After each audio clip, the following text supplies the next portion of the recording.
What's up, Internet? Welcome to Once Over. I'm Kaylee, and with me today I have the Vern from Cinema Recall, and we're going to be giving the Once Over to the Voyeurs.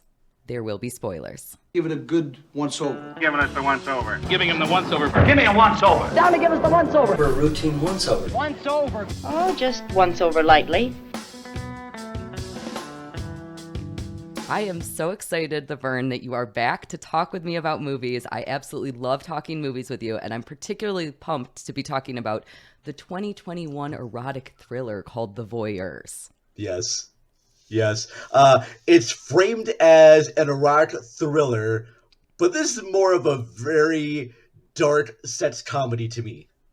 Oh, yeah? Okay, Yeah. That's an interesting take on it. I'm excited to hear more about that. Yeah, very much so.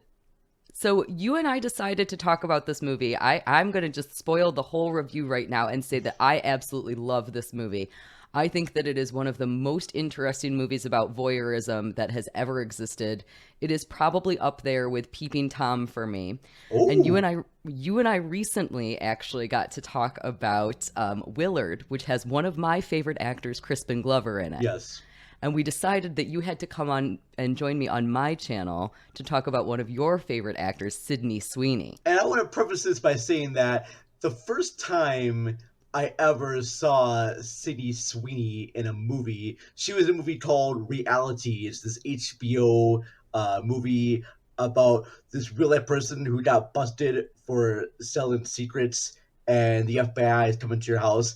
And she is fully clothed in this movie, but I thought that she was just like a wonderful actor. And Yeah. it wasn't until I saw a trailer for Anyone But You that I realized, holy shit, this girl's stacked. Wow. Yeah, This girl's... she is. It's hard to miss her, Well- which is wonderful. Absolutely wonderful. And I love the fact that she plays up to that notion. She knows without a doubt that a lot of men and some women are checking out her body. And I love that Yes. she's not apologetic about it. She knows it. She flaunts it, and I respect that.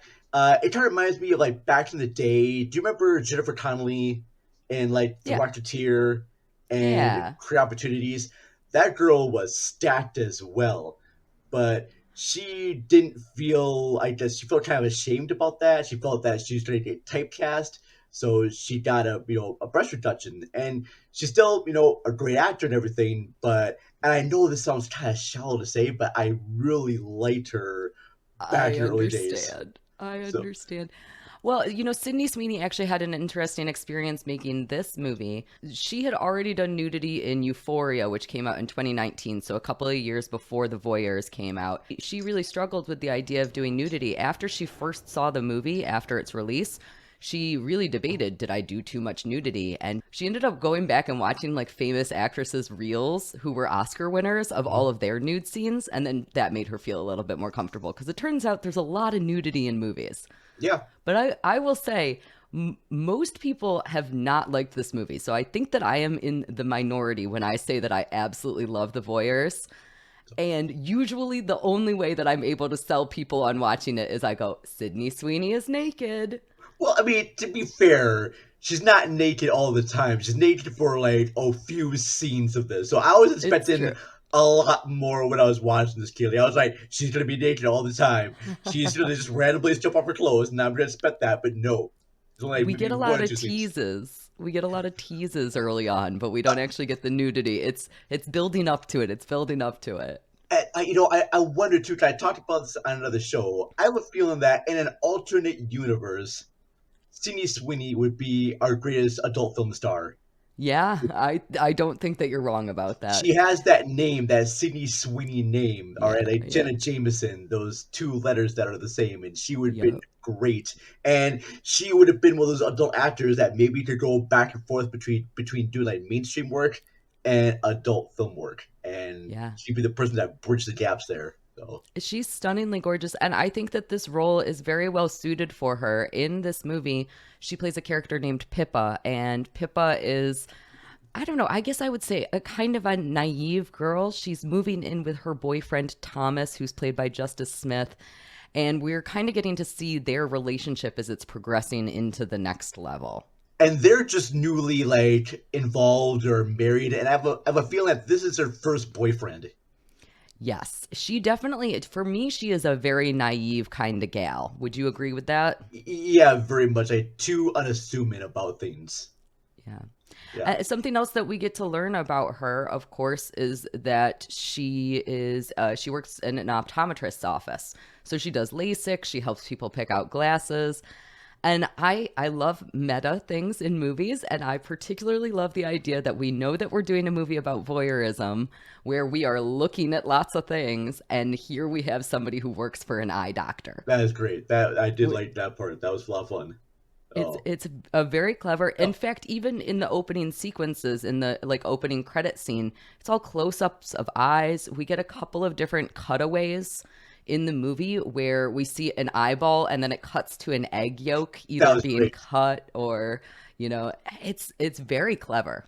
And kudos to director, I think it is Michael Mohan, for actually putting a credit sequence in this movie. It's very rare that we actually get an actual credit sequence. Most of the time, characters are saying dialogue while the credits are going on. I like the fact that this is an actual credit sequence. I like that.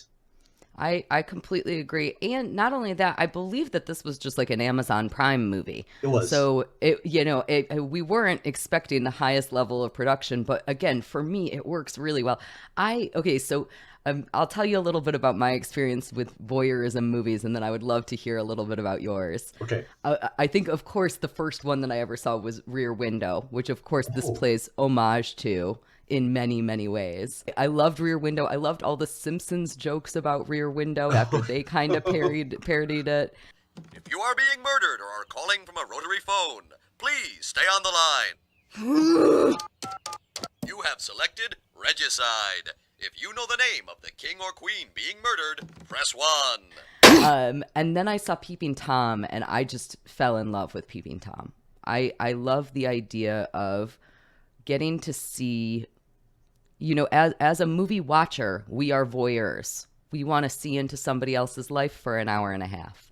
That's what we want to do when we watch movies. And so I love the idea of focusing on voyeurism and making me be introspective about the fact that I am effectively a voyeur. I'm not really familiar with the voyeur genre. There is another movie that this one reminded me of, especially near the end. And I don't know if I should say it now, but it's a movie called The Shape of Things. I don't think I've even heard of that. With Paul Rudd and Rachel Weisz. Oh, yeah, that's right. Directed by Neil LaBute, and and I don't know if I get into the plot details of it because a lot of the plot details is kind of the plot details near the end of The Voyeurs. So interesting. I might save that little nugget of information towards the end of the show. But yeah, I love that. Shape of Things with this one really kind of remind me of, especially we get to meet the other characters in this. So, I don't know, Kaylee, are they moving to France or another country? Because at the beginning of this movie, Thomas is speaking in French to the girl who's selling the house, and I'm thinking, wait, did they move to France? I don't know, but then other people speak English. That's a great question. They're in Montreal. I smoke in church. I speak Québécois and joual, not French or English. I pronounce it third, not third. And eating French fries with cheese makes sense, mon esti.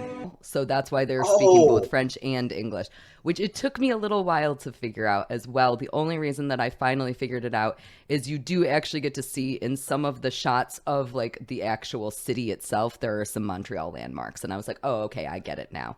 So that's kind of why we get a little bit of both of those things. But I guess they don't really establish the location, though. I kind of would have preferred it if it was in any town USA, because again, the whole idea is this could happen anywhere, right? Exactly. But no, only in Canada. Only in Canada, you'll have an apartment and sexy neighbors next door will strip naked and have sex for you. Okay, that does not happen here in America. Okay, so God bless you, Canada. God bless you. So that really truly is the entire plot of the first 2/3 of this movie, is that we get to see Pippa and Thomas, her boyfriend. They move into this new beautiful apartment, gorgeous apartment. I would love to live there. Are they doing that on just her salary or on his? Because it's not really clear what he does for a living. I guess he does music for commercials. I guess it seems like he's a sound technician, and if Yeah. she's just an assistant at a eye doctor place, I can't imagine they're making that big of money. But who knows?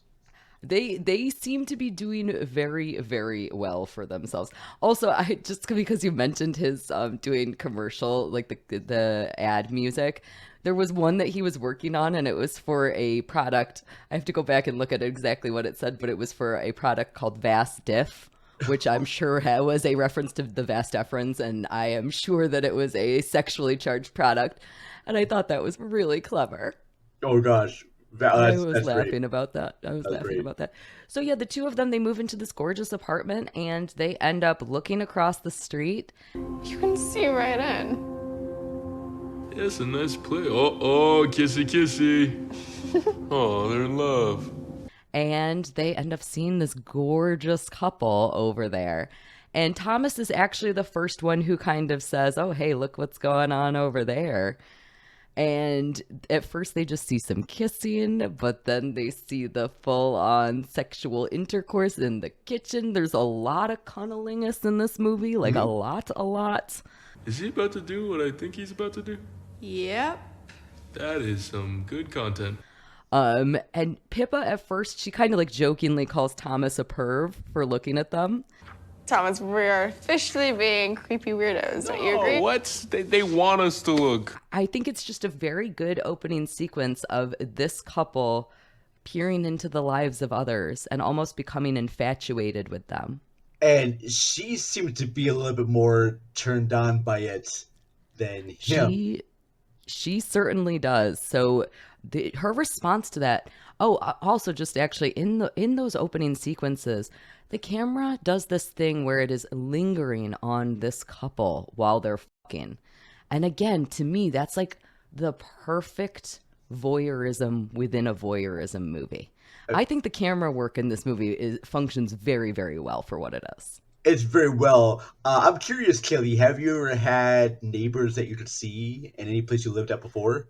I haven't, but I just recently bought a house and I have a window that I am convinced all of my neighbors can see into. And it's like a skylight. Oh, It's like a skylight, so I have to like get blinds that are like fitted to it. And so right now I just don't have anything covering it. And every wow. time I walk by that window, I'm like, oh, they can totally see me. There's somebody up there with binoculars. I know it. Oh gosh, it would just be great if you just, I'm not saying strip naked, but just like do the dance, everything like that there Yeah. too. And, just, Yes. I think about it every time. What about you? Have you ever lived near anybody like that? okay, like I live in the suburbs. I've never lived in the city. So most of the time when I look out the window, I just see grass or Yeah. I see, what do you call it here? Like, construction buildings, like buildings being made and formed, and that's it. Never have, and I strip naked all the time hoping that someone would see me, but no, never happens. All right, You never know. You never know. I'm hoping to see my photos on the internet somewhere, and if they're out there, let people know, because this back when I was younger, I was more fit back then. I want to see those pictures again, damn it. Reminisce of the past. That's right. All right. I think that's a good attitude. That's a good attitude. I think you're totally right. You hit the nail on the head. You started saying that Pippa seems to be the one who's more turned on by this. A little bit later in the movie, we will learn that she's very turned on by it. But she, like, after seeing this, she gets herself all ready. She, like, puts on lingerie. She's spraying herself with one of those old-timey perfume bottles. And she tries to make a move on Thomas, who is just sleeping. Thomas.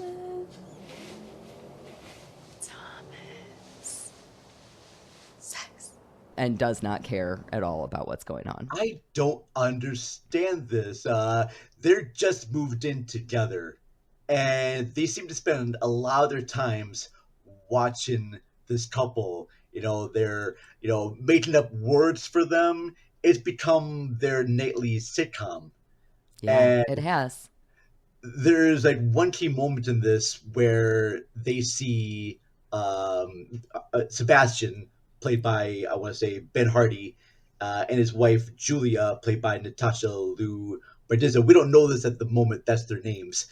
Yeah. But they see him choking, and they don't know what to do. They're trying to like signal for her to save him, and it becomes a very dramatic moment. They're thinking they should call the cops, but luckily, Julia does save Sebastian.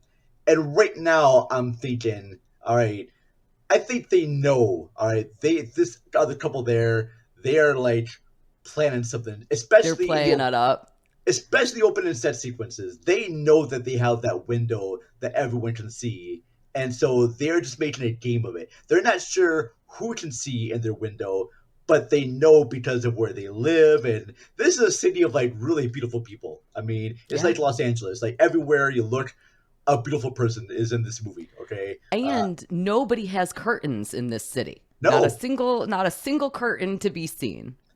and I know that a lot of people out there who are exhibitionists and they just want to be seen. And so I'm figuring this couple is doing this hopefully to maybe entice another couple Yes. to come in there.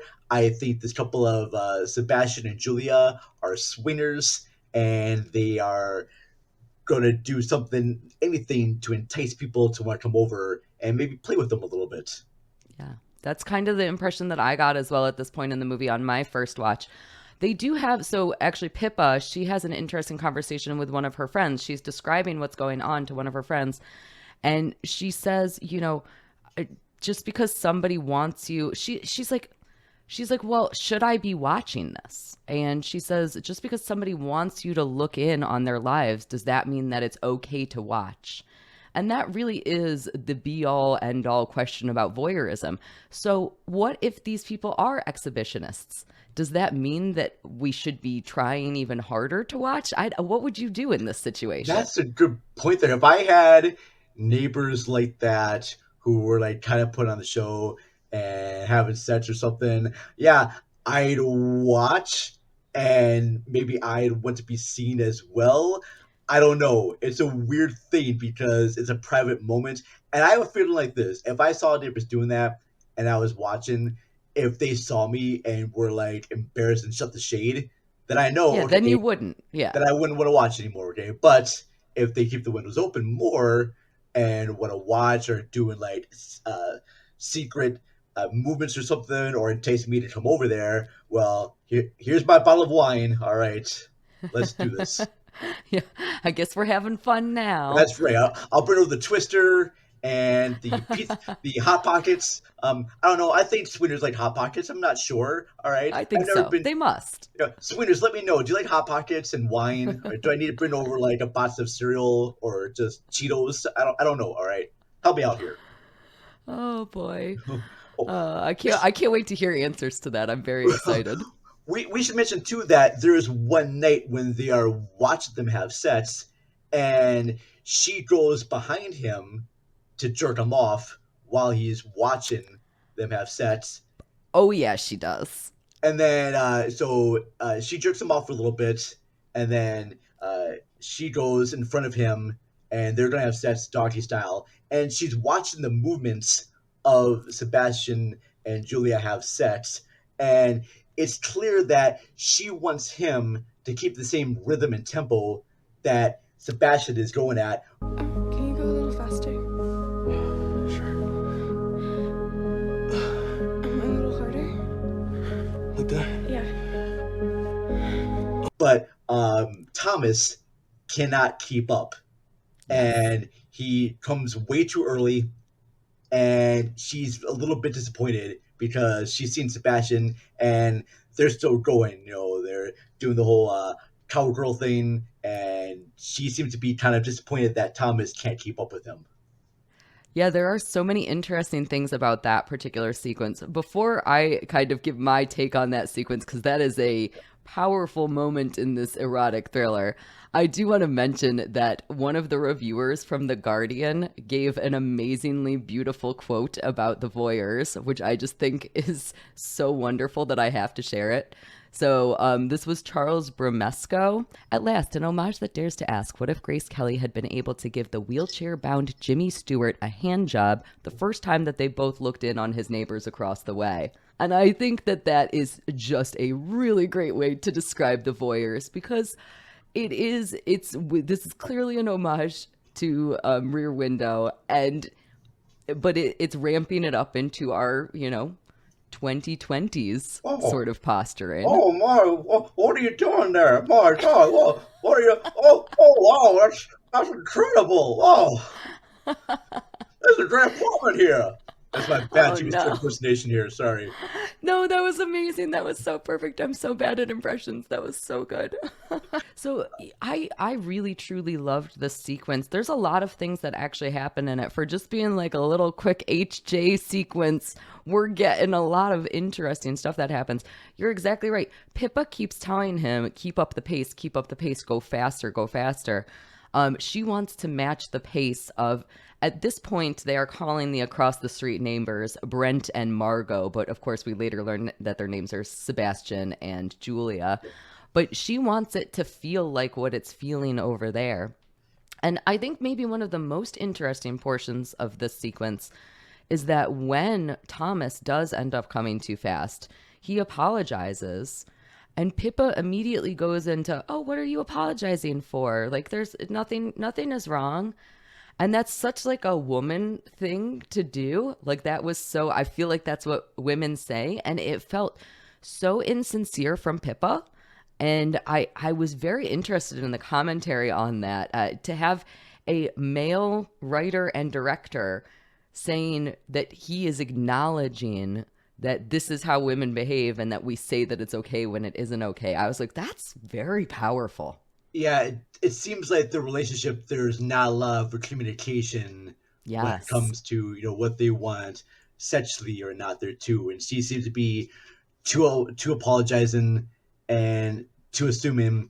And I think this moment of the movie, we should mention that Sebastian, or whoever he's called now, is bringing other models home to have sex while his wife is away, because Sebastian is a photographer, very famous photographer, and he shoots models.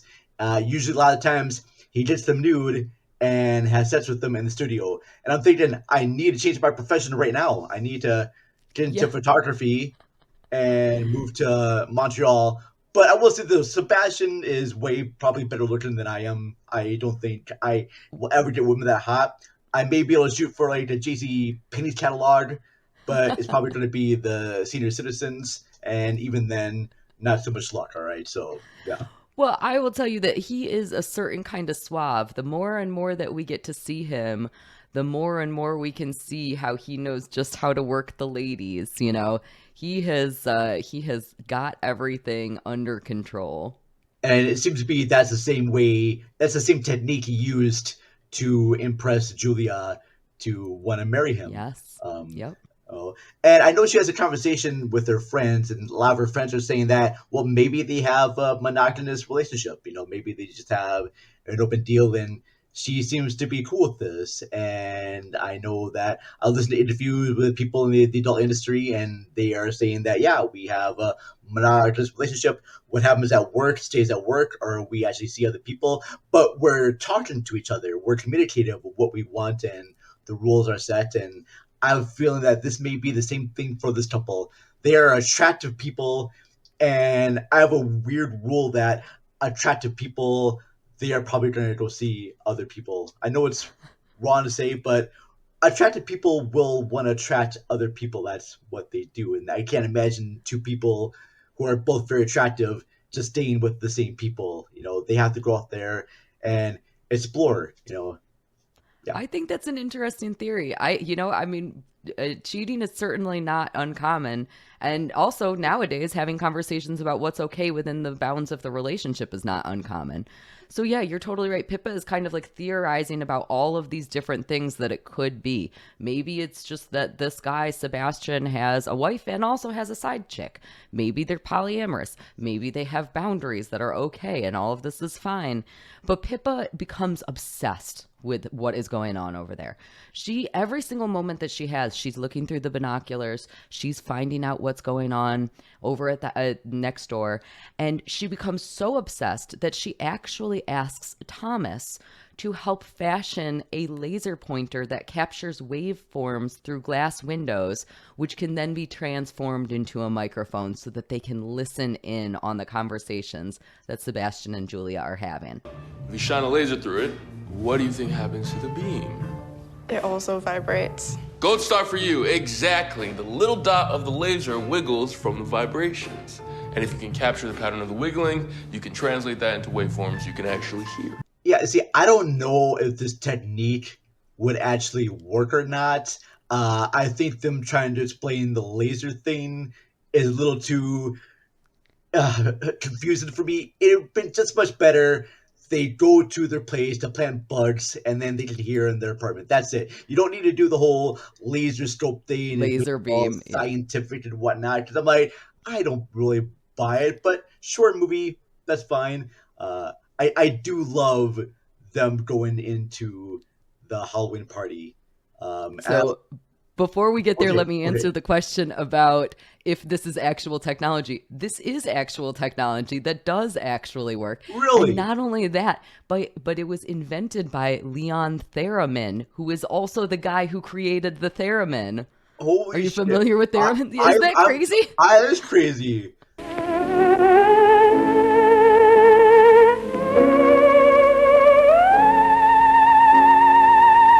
Did you try this out? Does this actually work? I was completely baffled. As soon as I saw this scene happening, I had exactly the same question that you did. I was like, is that real? Yes, it turns out that it is actually called a laser microphone. Yeah, my vision. That's it. Show's over. This is technology that works.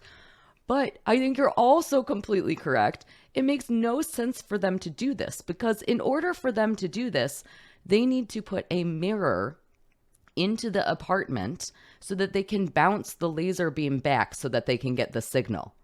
Now, if they're going to go and sneak into the apartment, why wouldn't you just plant a microphone as opposed to planting a mirror? Like, what a goofy... Also, these very rich people across the street didn't have a single mirror that you could bounce a laser beam off of. I'm sure there were mirrors in that house. Oh, I'm sure they had to be.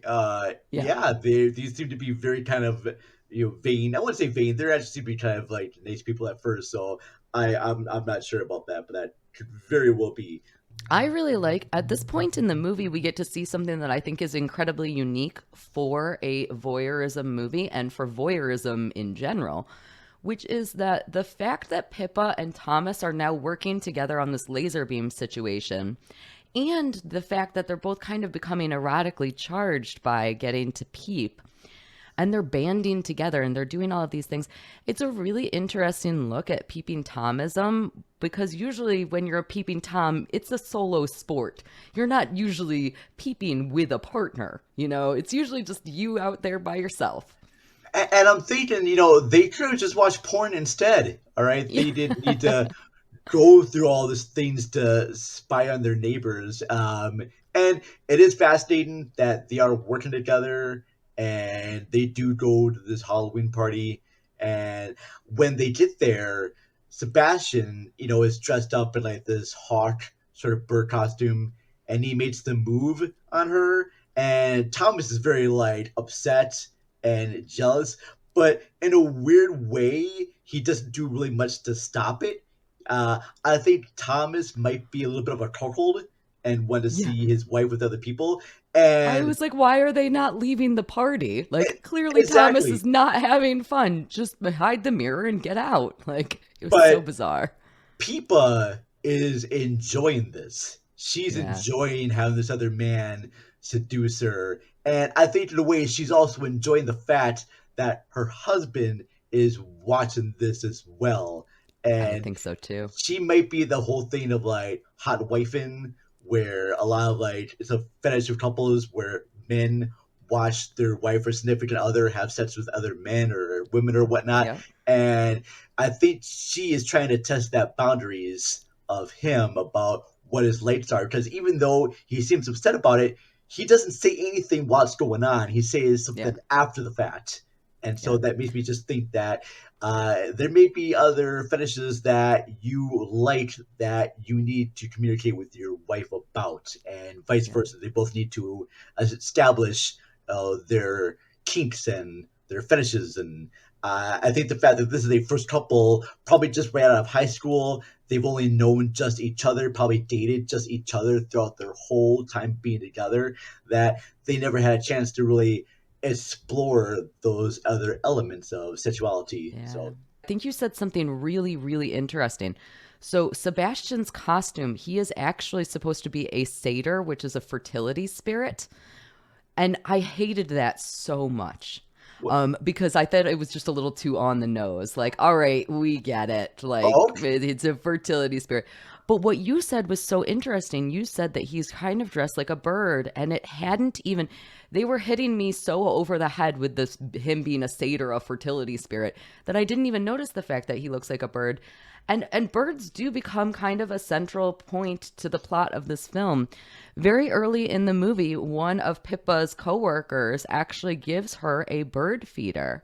And she says, in Japan, birds are described as two eyes with wings. And so again, we're getting this kind of like imagery of the eyes. We're getting the focus of what are we doing when we look? What does eyesight mean to all of us? And so how interesting that he looked bird-like, and I hadn't even thought about that. I like that birds with eyes too, and even at the start of the movie, when we see the credit sequence, they're doing a cover of Eyes Without a Face by Billy Idol. I don't know who did the cover of that, but just the whole thing with eyes and her working for an eye doctor, and yeah, that's great. Oh, absolutely. How interesting. I think that this Halloween party sequence is just so much dang fun. It is like we already said, you know, it's Thomas is being uncomfortable and Pippa is just enjoying the heck out of it. And Pippa is snooping around the house, and she ends up sticking the mirror onto a statue with some gum that she's chewing. And they're completely shocked because they've been referring to Julia as Margot, and Margot is dressed up as Margot Tenenbaum from the Royal Tenenbaums. That was great. And I love that. It's so silly. What's so funny? And, you know, Pippa and Thomas are feeling on top of the world at this point. They're like being very goofy. And when they return home, they continue being super excited, and they get the laser all set up, and they have to find the laser beam. And in order to do that, Pippa erases a chalkboard drawing that Thomas had done of the two of them. So it said Pippa and Thomas, this cute little picture. And Pippa erases all of that in order to get the chalk dust. She, you know, she claps the erasers so that they can find the laser. They are now pro spies. She is being goofy. She kind of like chomps on the laser. She like kind of like puts her mouth on it, and she's like, like, because she's proud of herself for getting it. But it also is very significant to their relationship. She is literally erasing them in order to become more involved in staring at this other couple. She seems to be more interested in them than her own relationship with Thomas. And I like the fact, too, that even when they go to the Halloween party, what are they dressed as? They're dressed as, like, burglars. Yep. So they sure are. They're doing the whole thing there. And I like her raising the board, because that is totally, what do you call it here? Not precognitive, but... Oh, kind of like foreshadowing, I guess. Foreshadowing, that's what I'm thinking. Yes, total foreshadowing. Her raising that is like, okay, their relationship is going to come to an end soon, and she's going to get more involved with this couple, which definitely happens for sure, because while at work, guess who shows up at Pippa's work? Julia. Yay. Julia's there to get new glasses and to do her whole eye exam. And she's doing a sequence of people looking at Julia's eyes. And it's very done in this almost erotic fashion. It's weird to say, but when she's looking at her eyeballs and talking about things, she's now getting to see more deeper into her than she was before.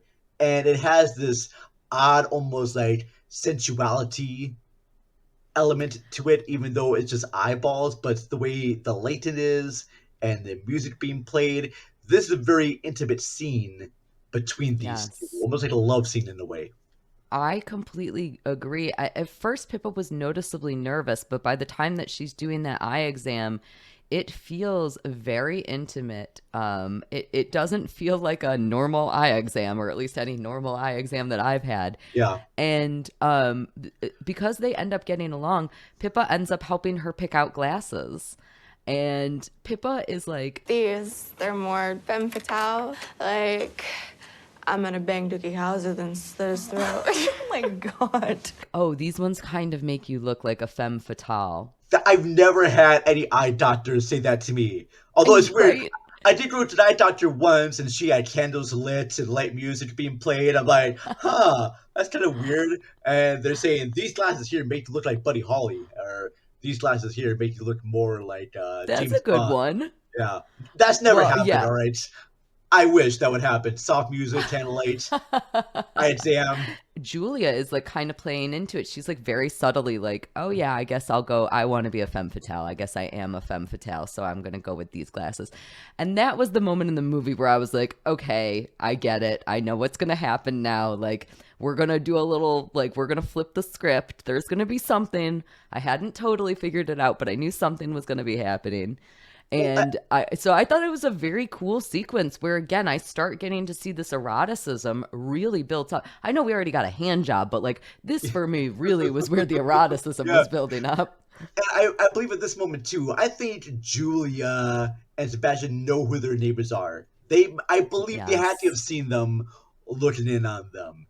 And Yes. I think that I'm pretty sure when Julia does book this appointment, she was not expecting to see her, but I know right away that she recognizes her, and that's why Julia invites Pippa out for coffee or lunch at some time, because she wants to get to know her neighbors more and decide, hey, this may be a special partner for my husband, and hey, if she has a cute husband or boyfriend, this could be a partner for me, and they could do a whole partner swap situation. She invites Pippa out for coffee, but then they end up going to a spa, and they sit in a sauna in their robes, and again, very erotic. Pippa talks about her job and about obsession and giving up other things for her career, and how, and Julia starts talking about how she used to model. Julia says, well, your sense of self-worth gets so lost when you're modeling. I will say one thing too about the sequence. You just see just a little bit of Sydney Sweeney's back,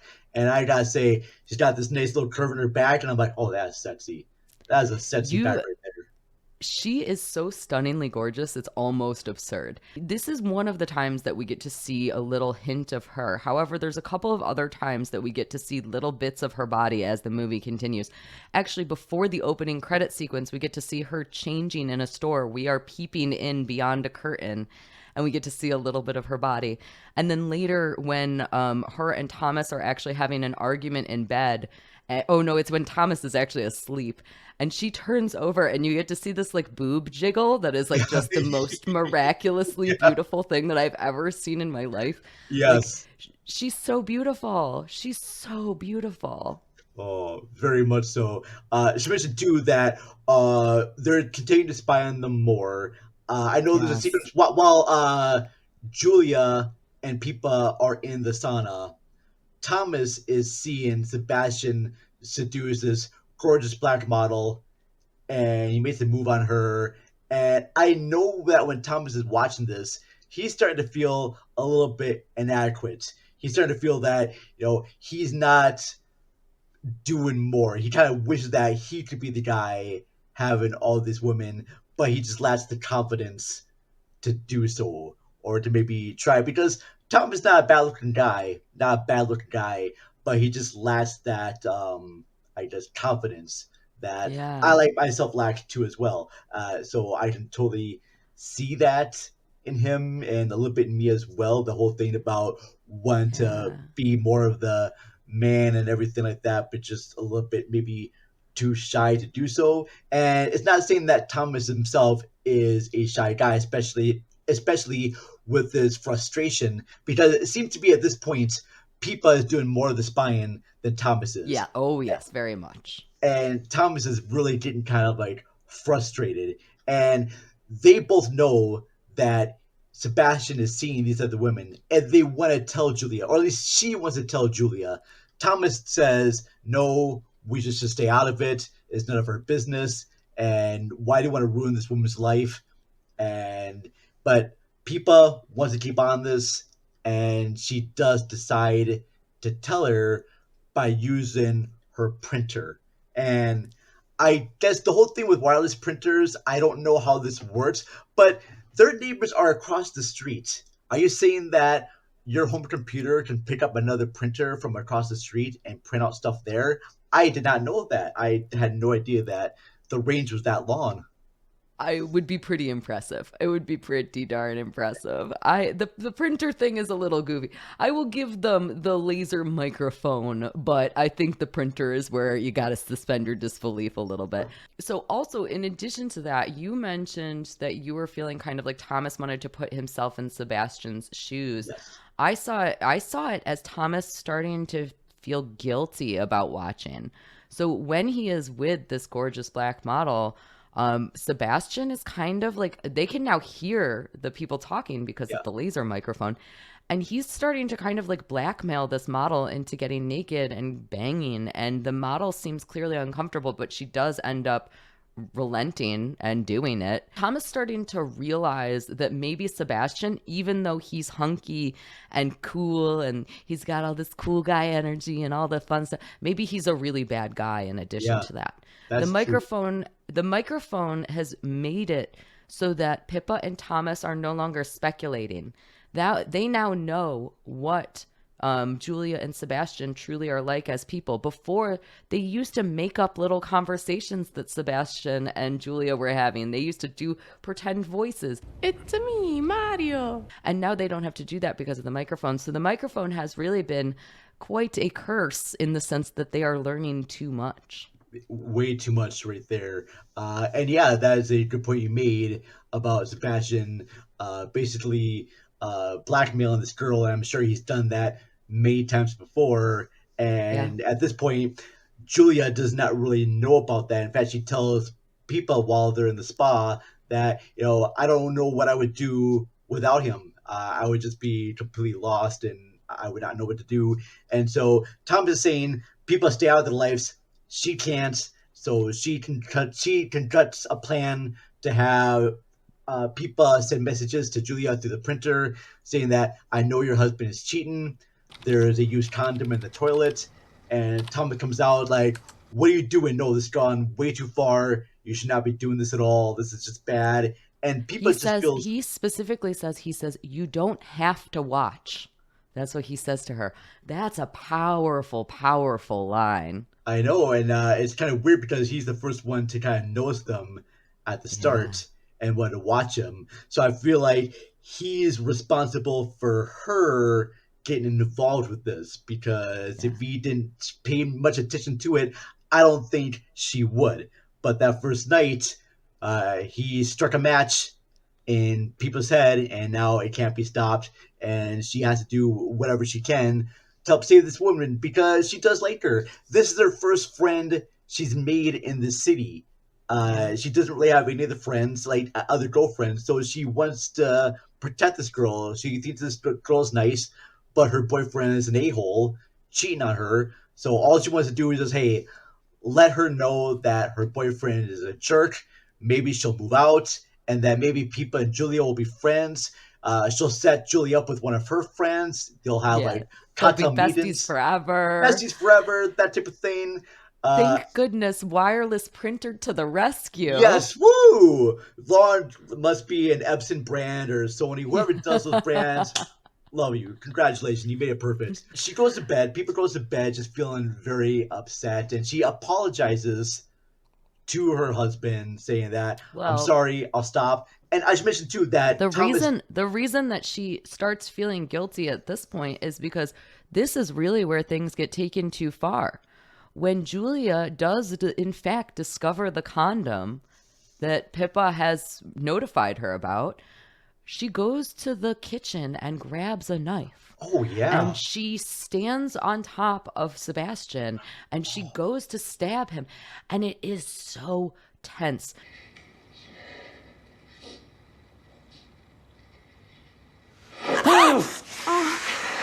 This movie is not full of tension, and I think that that's where a lot of people kind of struggle with this as a movie about voyeurism, because it's not as tense as many of these psychological thrillers tend to be. However, that is a really tense moment. I have seen this movie multiple times now, and still every time I'm like, oh my God, she's gonna kill him. Like, there's something about that. It feels so visceral. And that's exactly why Thomas gets so upset at Pippa for this, because he's like, you're taking things too far. You're causing this. You're now involved in these people's lives and you are potentially ruining their lives, and it's not our place. Is it really her fault that she's going to murder the guy? She had no idea that she was going to murder him. She just wanted to tell the truth. That's a great question. She just wanted to tell the truth that her husband's a piece of shit. People's thinking that Julia's going to just confront Sebastian and walk out. That's all People's thinking. She's not thinking that Julia is going to commit murder. But even going back there too, see, when I was watching this, I'm feeling that there's something odd going on with this couple. And maybe this is just the show or something like that there too. But I will admit, at this moment, I thought, oh man, this is going to come into a murder. This is going to be like Rear Window, where they see her commit this murder, and then Julia is going to try to stop them from exposing her. And I was like, oh, wow, this is a nice little element. But they don't do that. Nope. Julia does not stab Sebastian, but it's clear that Thomas is really upset with Pippa for getting involved with these people's life and almost causing a murder. He's furious, but she can't help herself. Literally the next night, she is still watching. She can't help herself. I mean, the next morning, she does spy on them, and this is where we see that Julia has killed herself because Sebastian is holding her, and Julia's all bloody, and Thomas is like, "That's it, I'm out, I'm leaving, I can't deal with this anymore." And I'm thinking to myself, Thomas, you are a little bitch, all right? Fuck you, Thomas. You are just this little bitch right there. Your wife has seen this traumatic event, and you're blaming her for it. You're not being supportive in any way, and you just walk out and go to your sister's house? Is that how you handle problems there? You just walk away? You little bitch, all right? How dare you leave Sydney Sweeney alone? And yes, you protect her. I like that. All the way there. Get him. Don't even look at the neighbors. So you got this beautiful woman as your wife, and yet you're concerned about other things. No, all right. Work on your shit. Satisfy your woman, and just be more of a man. All right. Just do that. Those are the correct words to say. See, this is why you should be with Sydney Sweeney. This makes all of the sense in the world. I am in support of this. Well, yeah, if there's some sort of support club out there to, have us be together, all for it. I don't know if she's into nerdy older guys with glasses and beards, but hey, who knows? You never know. So I would say it makes sense to me. I would say I'll find a support club to hook you up with Paul Dano or Crispin Glover. All right, we'll double date, Yes. I love it. They're gonna end up leaving us for each other. It's gonna end up being Sydney Sweeney and Paul Dano. Hey, that would be an attractive couple. that actually would be an attractive couple. That's for damn sure, right? And hey, I could spend more time hanging out with you, and I would love that. Yes, exactly. So I think that the whole conversation where Pippa and Thomas are breaking up is very emotional. I think that they both do a great job of acting through this scene. I'll be honest, despite the fact that I love Sydney Sweeney, and despite the fact that I was actually quite impressed with Thomas, who's played by Justice Smith, I think that neither of them are top tier actors. They're not winning Oscars anytime soon, at least. However, they really both acted their butts off in this scene when they are yelling at each other and she is begging him to stay and he is being cold and callous. That feels like a real couples fight.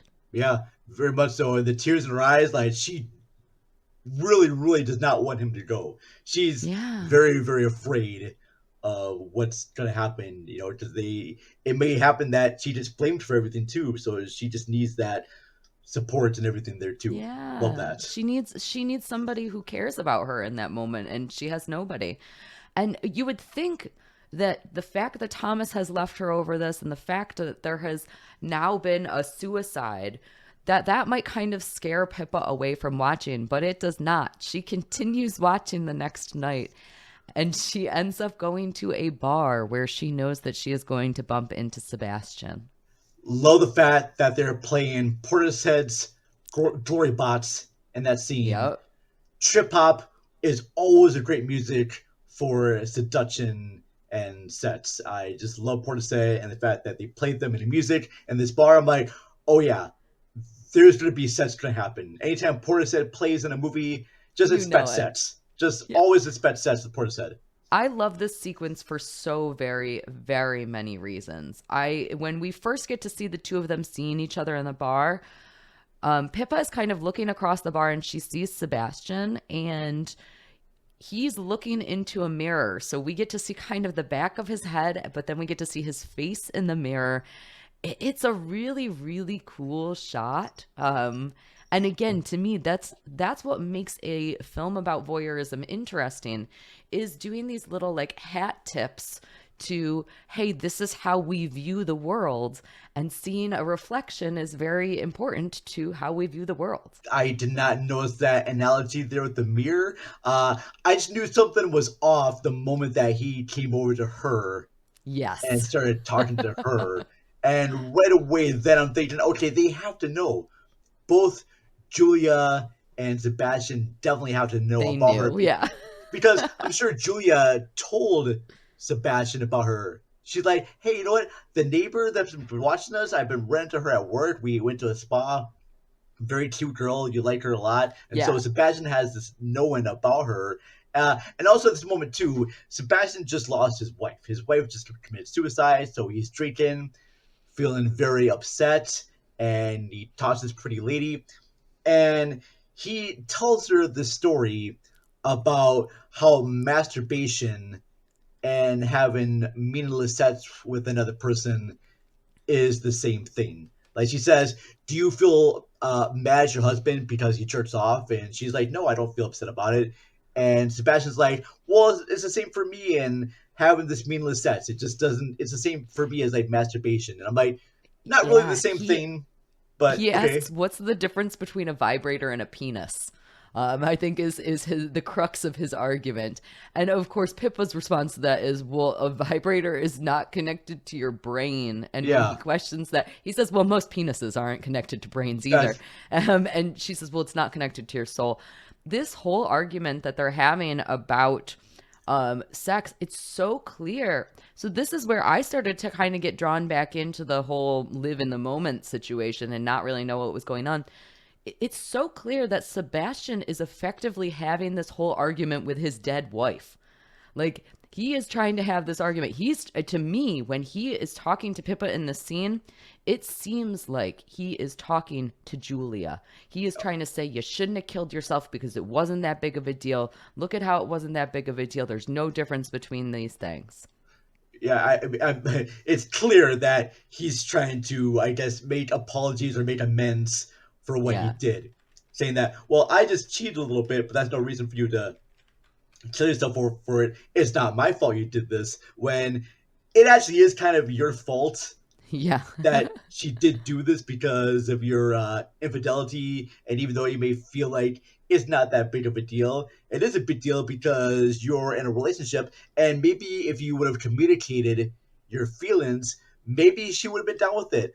I don't know, maybe or maybe not, but you have to communicate with your partner about what it is that you desire and what you like before you kind of move in together. I mean, that's sort of like a big thing. Communication, folks, all right? Just it's a big thing, all right? Just yes, that's the be honest advice with to live yourself. by. Yes. And Pippa has a lot of advice in this scene too. She tells the story of the ass and his masters, which is like a fable sort of fairy tale sort of story. And in this story, Donkey has a master and doesn't like the master. And so the donkey goes to Jupiter and asks for a new master, and then they get a new master, and then doesn't like that master either, so goes back to Jupiter and says, hey, can I have yet another master? And the final master, of course, is a tanner, and so the donkey does not survive that situation. Because the donkey at first is hungry, like, I need a new master, I can't eat. So the second master, he has the food, but has to work more. And donkey's like, I don't want to do this anymore, give me a new master. And then the final master is the one that kills him and makes him into jerky and hide and whatnot. And the moral of the story is that the grass isn't always greener on the other side, type of thing. Yes. And if you can't find happiness in one place, then you're unlikely to find it in another place. I love her telling of this story. Actually, this is one of the things that always sticks with me about this movie. I think she does a beautiful, playful job of telling the story. I think that it feels very sincere. It's the type of thing that you kind of say to somebody. She is telling it for a reason. She's telling it kind of as a distraction, and also kind of because she wants to provide him a moral. And he just throws it right off the shoulder, and he says, well, people tell other people stories like that out of depression. It is so nuanced at how beautiful that is, and that entire interaction is. The bar sequence here is probably one of my favorite sequences of the film. that's fair. But we should mention, too, that at this moment, Sebastian invites people up for a photo shoot. He sure and does. She knows exactly what's going to happen, but she's going to go through with it because Thomas has left. She doesn't know if he's coming back, and people's like, all right, well, I'm trying to get some of this hot man meat right there. And she goes up to the place, feeling kind of nervous about it because I'm sure when she's watching these other models that she's sort of been fantasizing about being that girl. There was a scene earlier in the movie where after Julia has left for work or whatnot, and Sebastian is standing there with just his shirt off, and Pipa is just like gripping the end of her dress and biting her lip, and she wants this really bad. So now that it's here, she's both very excited, maybe a little bit nervous, but she goes up to his place, and they both have wine. And he brings her to his photo shoot place with the white walls and the camera. And he's like, what about your bra? Can I see your bra? And she's feeling very hesitant about that, but she does. And she feels hesitant when he says, take off your underwear. But then Sebastian's like, you know what? I'll make things easier. I'll take off my clothes too, so you won't feel as make it less nervous. Awkward. Yeah, we'll both be awkward about this, right? I'll be naked right there with my, ripped abs and, probably a long penis or whatever. And now you can get naked too. Everything's fine. And she does get naked. Wait, speaking of abs, Sydney Sweeney is one of the most gorgeous women in the entire world. And her makeup looks great in this movie. She generally, her face looks beautiful. She looks very natural. She's absolutely wonderful. Did you notice how awful the ab makeup was that they put on her for the scene? They put ab makeup on her where they draw. Yeah. Oh, and it's so comically bad. It's so bad. I was like, no, why are you doing this? I'm sorry. I was not looking at her abs. I understand. I understand. The face and the tits and everything like that. Those are amazing. Holy shit, those are real. Wow, that's beautiful work. Oh my God, she's so beautiful. Is she Canadian? We had to wait this long to see boobies, but it was so worth the wait. It was definitely well worth the wait there. God bless your maker. All right. I know I know this movie's shot in Montreal, Canada. I don't know if she actually is Canadian. But Canadian women have a special genetics and all their bodies look amazing. So gorgeous. God bless you, neighbors of the North. I could go. I should sing the whole "Oh Canada, my lawn and faithful." I don't know the whole word for Canada, but I'm singing that right now. Our country reeks of trees. Our yaks are really large. And they smell like rotting beef carcasses. Oh, Canada. And I would be streaming that if I was with her. Goddamn. Yeah. Oh, absolutely. Absolutely. So they do end up having sex. Yes. They start out. He starts out by eating her out, and Yep. she stops him. And I'm like, oh no, like is she gonna like actually stop him? You But no, no, no, it's just for a condom, just for a okay? condom. I'm like, no, like you do not stop They when you yeah go down. You do yeah not stop until she says, "I'm gonna come," and then that's when yeah. you stop. But you keep going. So I also really loved these sequences. Another little detail that I noticed. I've seen this movie a couple of times now, so I've seen this nudity, so I wasn't fully distracted by Yeah. it.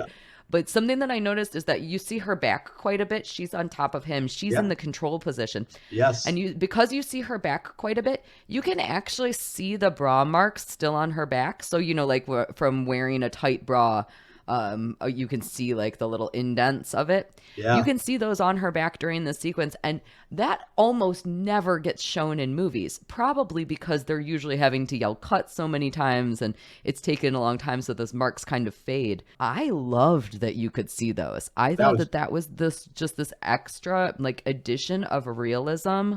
It was a really nice touch because, again, to me, if I am watching two people having sex, they are going to have the underwear band line. They're going to have the bra mark, like that. It feels very real. yeah. And I don't know if that was intentional or if it was just that her skin hadn't gotten rid of the marks by the time that they were filming or what, but I loved it. That was a good scene there too, and I can imagine too them having to do a lot of like takes, and Yeah. there is a lot of work that goes into doing a set scene, especially with setting up the cameras and the movements of the bodies, because you want to make it look realistic, but you don't want to like you have to be sort of like respectful of the actors too, and you want to make sure Absolutely. everything looks like real. Everything is like really like planned out. I was watching the special features of Basic Instinct.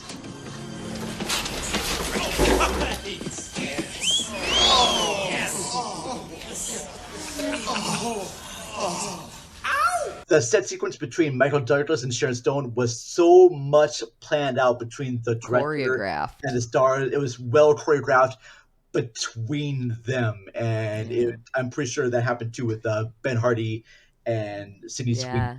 and director Michael Mohan, of them Yeah. actually planning out each shot. Like, all right, you're going to be doing this now, and that makes the actors kind of comfortable with each other to bring out that realism, because you as a viewer want to believe that these two are having sex.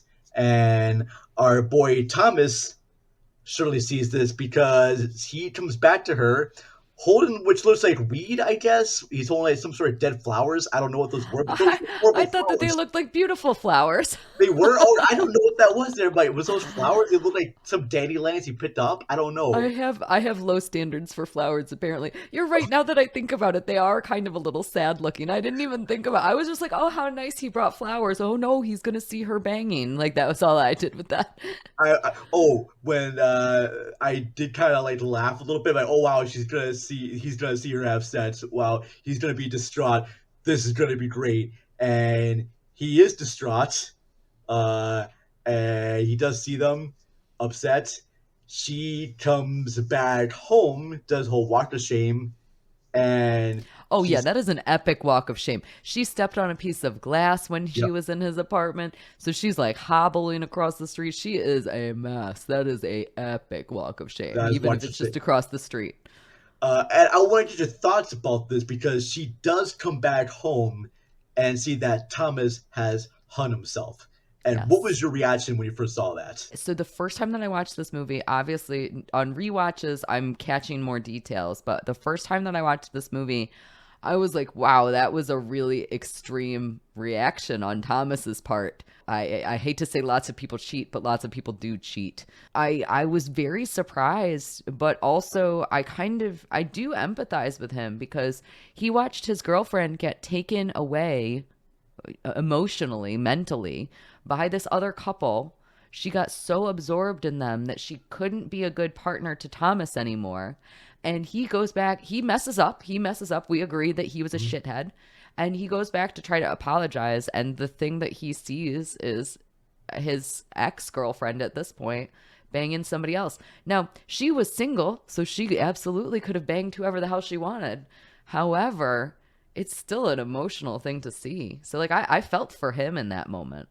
And I'm sure that he himself feels inadequate because he's been seeing this guy have sex with Yeah. all these other women, and Thomas is thinking that I will never be able to live up to the sexual prowess that he is. Yeah. And he kills himself over it. Now, this is the first time I watched this movie, all right, Kaylee, Yeah. and I gotta say, when I saw him hunt himself, I laughed.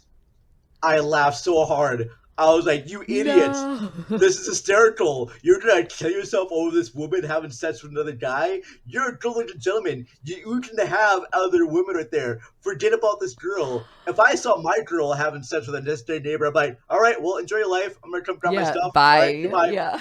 Yep, whatever, bitch. I'll see you later. All right, we're fine. We're done." And just leave the place. He has to like kill himself over it. I'm like, you dumb idiot. All right. Oh So I was my laughing about God. how stupid this guy was, how unbelievably dumb to kill yourself over this. And I know that, hey, suicide is a real thing, and I don't want to make light of people that actually have committed suicide. But this is a fictional movie, folks. Fictional movie. So yes, I'm gonna laugh at fictional characters doing some things because you know what? Thomas is not real. So I found it to be absolutely hysterical and dumb when he does this.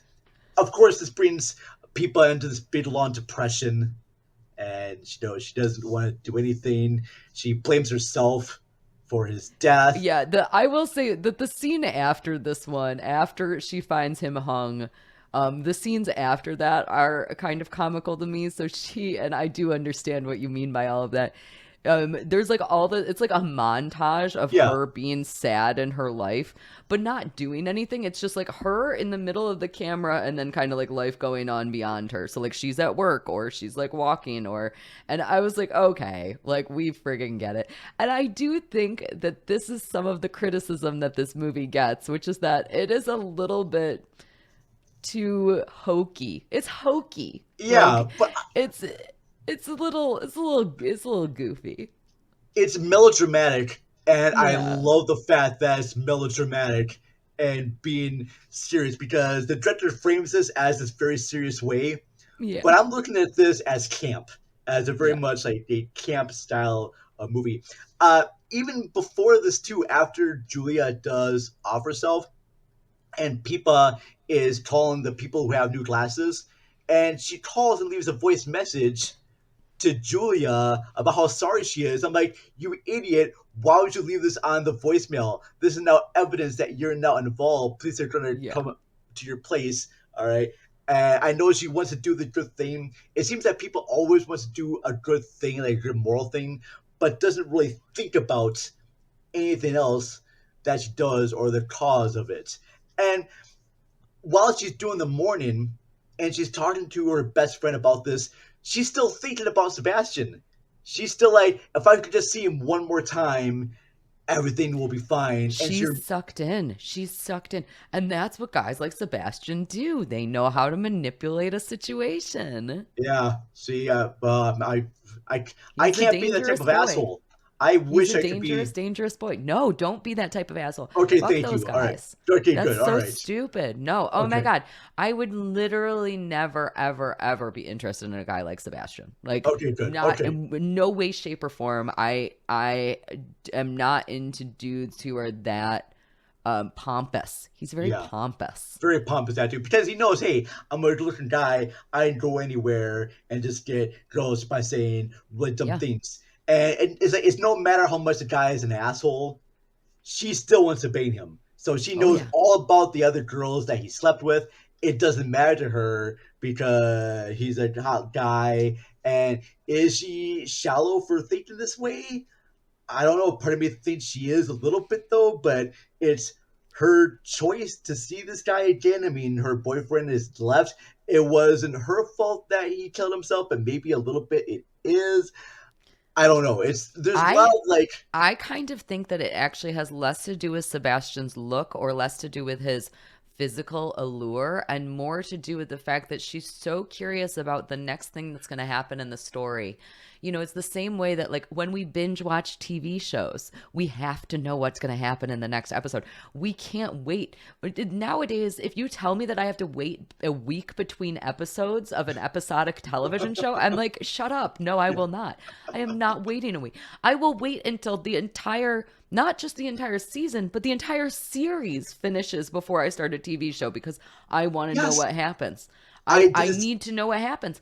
And I think that at this point for Pippa, even though some of it might be that physical attraction or it might be that want to have more in the sexual aspects, I think most of it is I need to know the end of the story, and the story doesn't feel like it's over yet. Even though 2 people are dead, the story doesn't feel like it's over yet. She does go to this gallery open, and Sebastian is very cold to her, and do you want to explain what Sebastian does? Because I sure do. This is where I will explain the shape of things and that my connections with that. But I'll have you explain first what happens.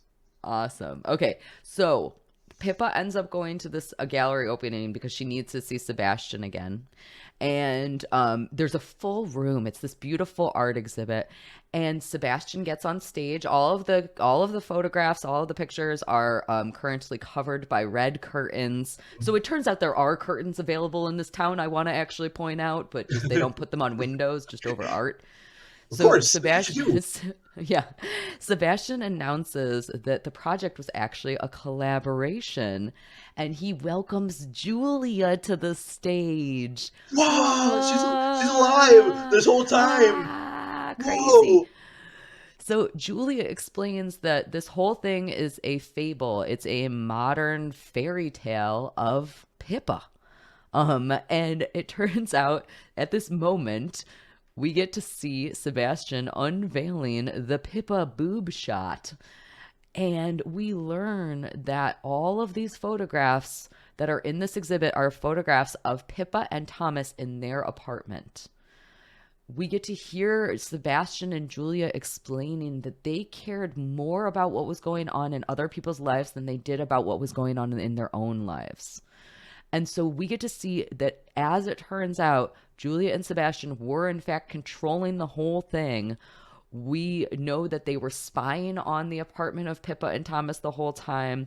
It turns out that they have photographs of almost everything. They had a whole secret room where they were doing the spying. They even had Pippa and Thomas, when they moved into their apartment, sign a release as a part of the apartment paperwork. Turns out that Sebastian and Julia just planned the whole dang thing, all as a part of a piece of modern artwork.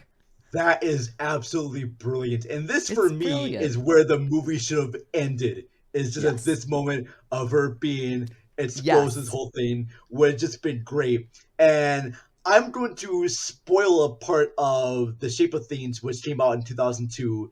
I do recommend watching it. It's great. Real short, Rachel Weisz and Paul Rudd meet at an art gallery. And Paul Rudd is very kind of overweight, is slubbish, not very confident, and Rachel Weisz is a very beautiful woman, and they start dating. And while they're dating, she gives them little suggestions about changing his appearance. Like, you should eat less, go on a diet, get a haircut. And he keeps changing his images for her.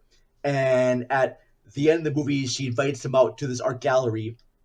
And Rachel Weisz, the character, exposes that Paul Rudd was her project. And she has 2 paintings, the before side and the after side. And she says, I just gave small suggestions. I mentioned that you should stop seeing your best friends, or you should change things about yourself, and he does these things for me. And it's been revealed that he's just been an art project for her this whole time. The whole time. It's a great action piece. It's Paul Rudd in one of his early roles, and I think he's great. Gretchen Mull is also in this movie, who later went on to be the notorious Betty Page. Rachel Weisz is in this. It's very, very good. Sort of like chamber action piece, because there's only 4 actors in this whole movie, and I think it is absolutely great. So when I saw this scene happening, I'm like, holy crap, Sydney Sweeney is now the art project, and her life just gets destroyed. And there's almost like a moral lesson in it ending this way, because Pippa has to move out of her apartment and start her life over again. But she learns that, hey, maybe spying on people isn't the best thing to happen.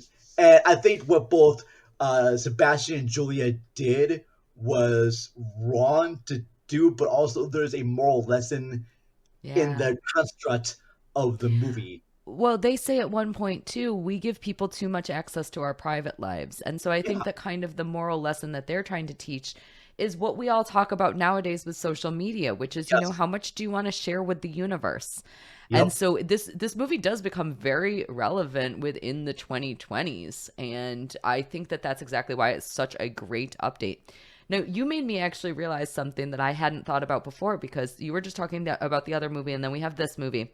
And I realized that Hard Candy, the movie Hard Candy, Yes. also features a photographer in it and also has a very small cast. So all three of these movies, it sounds like, are very much character pieces, and they all are featuring these artists who are pushing the boundaries of what art holds. And that's quite interesting. That's a good point there. Yeah, by the way, I loved your episode on Hard Candy. I Oh, learned so thank much from you. that. I love that movie. So you thought that this was where the movie should end, That's was where the we movie should find end. out that this is what's going on. But of course that is not where the movie ends. Pippa runs out of the art gallery. She is mortified by everything that's happening. And she is going to move out of the apartment. And one of the things that she does is she goes and she grabs the bird feeder that she was gifted early on in the film. And she goes to dump the liquid that's inside of it. And she looks down and she notices a big group of dead birds. What she starts to put together, that we as the viewer, as the voyeur of this movie, the thing that we're starting to put together, is that actually Thomas did not in fact kill himself, but rather Julia and Sebastian had actually poisoned Thomas's drink, and then he took that drink and had put it in the bird feeder. And so we're starting to kind of put these pieces together. Now, I will say, I agree with you that the movie should have ended at the end of that art gallery scene. We should have been done. But I did not see this twist coming, and it is quite the twist. It is a twist, but it feels like it's just kind of been put in there at the little last forced. moment there. Yeah. A little bit forced ending right there. Because I would even like the scene where she's trashing everything about their apartment and trashing all the photos, and she has to move out. And I think with both Sebastian and Julia giving the interview, that's where it should have ended. And I would have done something different. I would have had them explain that Julia and Sebastian have poisoned Thomas, but we the audience know that, but not Pippa. Nobody else does. But That we would have know been that. interesting. So we And know that. that's much more Hitchcockian, what you just Yeah. described. Whenever you have the audience knowing something that the characters don't, that is the source of tension. And perhaps that's why I was criticizing this movie a little bit earlier for not having all of that standard tension that is in, even in movies like Body Double. Body Double is a voyeurism movie that I hated. Sure. But it has a lot of tension in it, and this movie does not have that same level of tension. So perhaps that is exactly what it needed. And I like that because it still kind of frames the Sydney Sweeney character as being kind of ambiguous. Was she bad? Was she good? We don't know. But we as the audience like to, at least for me as an audience, I like to wrestle what those 2 points right there in the movie. Like, is she good? Is she bad? I don't know. My head's going back and forth with this, and I enjoy that think very you're much. so totally right. And instead we get instead of doing leaving all of those wonderful questions unanswered, we get even more hokiness because Pippa starts sending more the stupid wireless printer messages. Shoot it from the roof.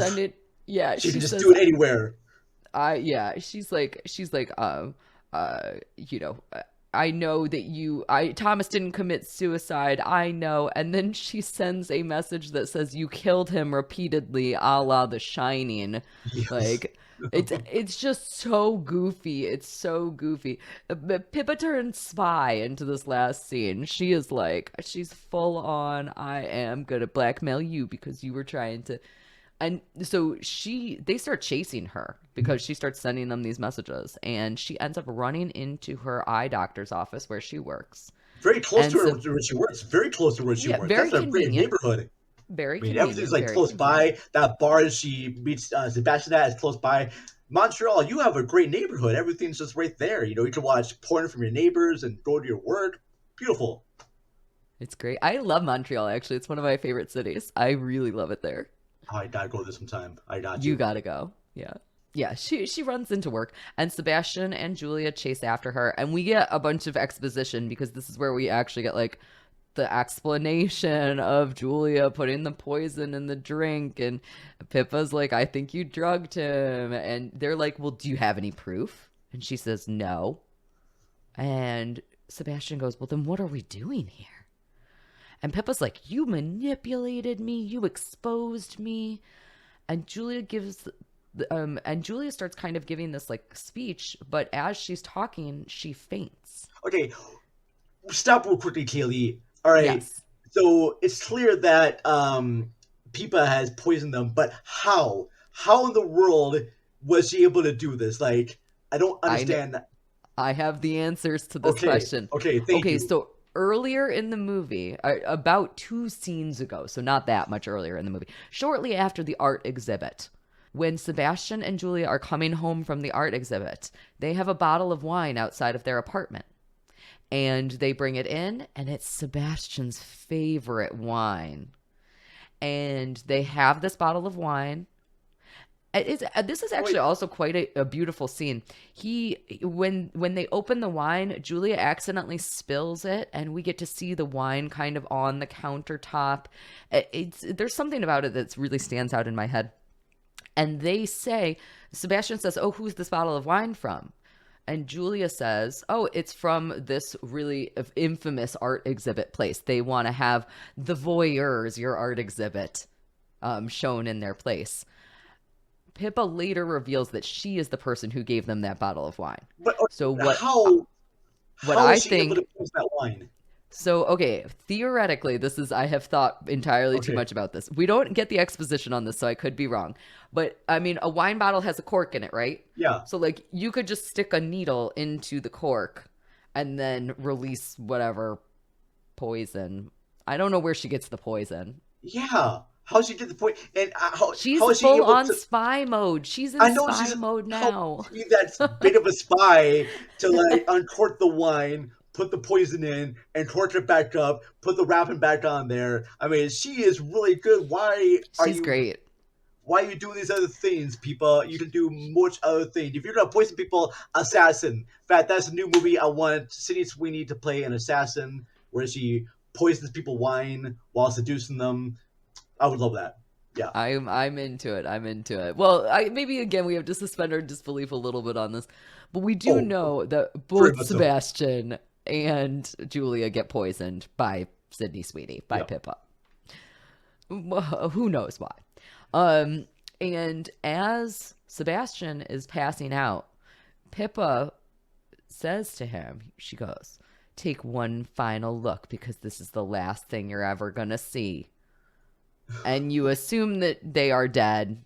But of course, we get one final sequence where we get to see both Julia and Sebastian in the LASIK machine.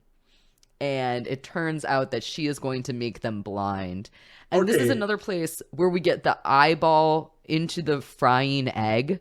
Yes. Which, again, I love that. That's, like, really well done for me. But is she that strong? I had no idea that Sydney Sweeney is that strong.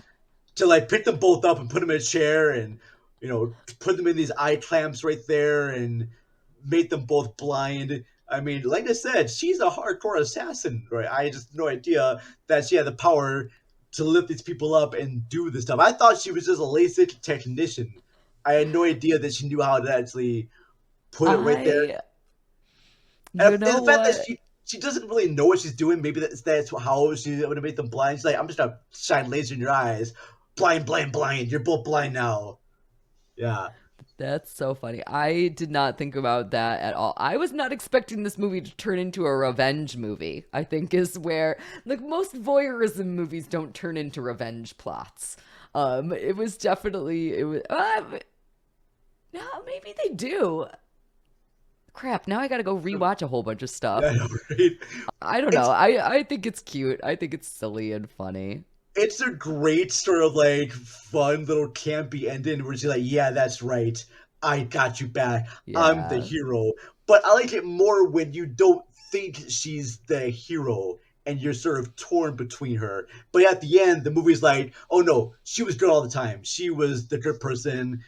These are bad people. Now they're blind, and now what they've done is wrong. But the movie, I wish the movie was better at saying that all people are wrong on this, and you can choose your sides about who you think is right, who you think is wrong, and then there could be sort of a conversation about this movie about, do you think these people are right? Do you think these people are wrong?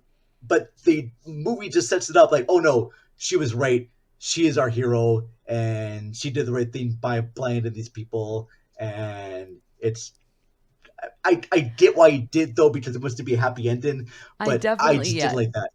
The movie certainly sides with her in the end. And our final shot of the film is actually Sydney Sweeney walking away and the binocular sitting on a rooftop, and we get to see her. The final shot is her face in the binoculars. So again, that's the movie making commentary about I am the voyeur because I'm watching this movie. So I'm a voyeur who's watching a movie about voyeurism where a girl is watching other people watch other, and it's meta. But they certainly shine the light on Pippa. They say Pippa is the person we should be rooting for in this movie. And I think you're right. It would have been really interesting to see them leave it more ambiguous. Yeah, just a little bit there, because now I'm afraid of Pippa, Pippa. I hope they do a sequel to this, because I want her to just be a person that goes around like blinding people that do wrong. All right, I want her to be an assassin. Do a whole new movie with that character, but now she's badass. She knows how to poison people in wine and send messages via. All she needs is her printer, her computer and printer, and her poison and her laser machine. Call it eye doctor or ICU or something like that. I don't know, like EYECU. Do something creepy and just go way overboard with a sequel to this. I doubt there will ever be a sequel because it just. I don't think so. I think that this movie was pretty well hated by everybody except for me. I think that everybody would enjoy this movie. I am a big advocate for this movie. I think it's really great. I actually, when I first started doing YouTube movie reviews, this was one of the first reviews that I wanted to do, and I didn't think that I was smart enough to talk about it. And so I am so glad that I finally had gained some of that confidence, and also that I got to talk about it with you, because I think that you always add such interesting commentary on movies like this. And I think you're totally right about the possible other endings for this.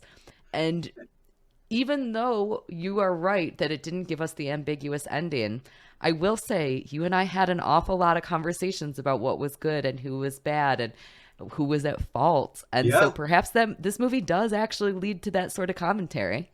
And I will say this though too, the movie does have a lot of great actors. I mentioned Ben Hardy and Justice Smith and Natasha Bordizzo as Julia. All these actors are very well in this movie, and you will enjoy watching this just from the actors themselves because you kind of believe in it. And even though a lot of the choices the characters make are ridiculous, we still watch it because we believe in what they are doing. Yeah. And so there's nothing fake about their performances in this. And there is an element of camp and melodrama to this, which I absolutely enjoyed watching it. So I saw this as much more of a dark sex comedy, and even though it's framed as an erotic thriller, and I know people who are not into like camp or melodrama, they are probably not going to enjoy this as much. I don't know, people who are into erotic thrillers, they may enjoy this as well too. I think it just has to do with each individual, but it's great. A lot of great sexy scenes in this, and like I said before, I was going into this movie thinking I'm going to see Sydney Sweeney naked the whole way through, but the story just sucked me in. It's like Jack Horner and Butch Nights, I just want them to just, have the story just suck them in, and, they just cannot leave, even after the steps happens, you still want to just like sit in it and just like watch the story unfold. And so, as good erotic thrillers do, this does that in Yes, good spades, absolutely. because even after the steps happens, you still want to see what happens, and you do, and the reveals happen, and there's twists and everything. And I like the way the twists were put in when it was revealed that she had the whole art project made about her. I was like, oh wow, all right, good job, Yeah. movie. I was not expecting that, but I know it got me. It got yeah. me. I was not expecting any. I did not guess any of the twists. I knew something was up, but I couldn't figure out what the heck it was. So I think that that leads us into a perfect point of us to talk about what we would actually rate this movie. So you know, on my channel, I like to rate movies out of 7 thumbs up, and I would love to know what you think that this movie deserves. 7 I thumbs I up. have no idea where you're gonna go. You All right. could go anywhere. I feel like you could go very low. You could go very high. I'm gonna go with probably like a 4.5. Okay, I think that that's reasonable. 4.5 out of 7. There's a lot of this movie to really enjoy.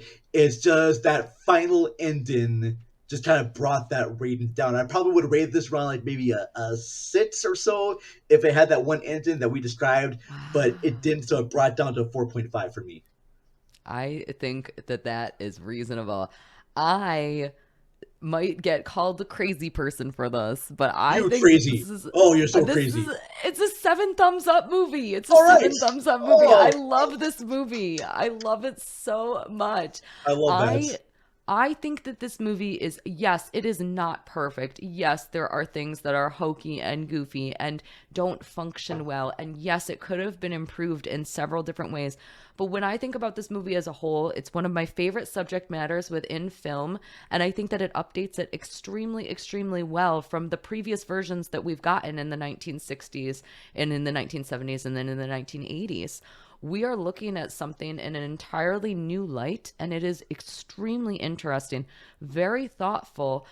Did it need some tweaking to be perfect? Probably, but does that mean that it wasn't perfect for me? No, it was perfect for me. I love this movie. And here's the thing too, Michael Mohan was obviously influenced by, Rear Window and possibly Body Double as well.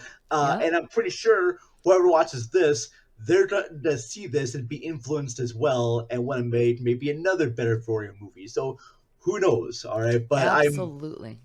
I'm always grateful to have other movies be introduced to me, and I'm grateful to have watched this. Like, I started this late at night because I knew there was going to be a lot of sets in it, and I didn't want my roommate to see the set scenes happening. So I was expecting like nonstop sets, but the sets didn't happen. So I was up late watching this movie, and I did enjoy very much watching it. Good. I'm so happy to hear that. Thank you so much. Will you tell everybody, please, where they can find your channel? What is some of the exciting stuff that you have coming up? All of that good stuff, because I would love it if everybody went and checked out the Vern, because he's absolutely amazing.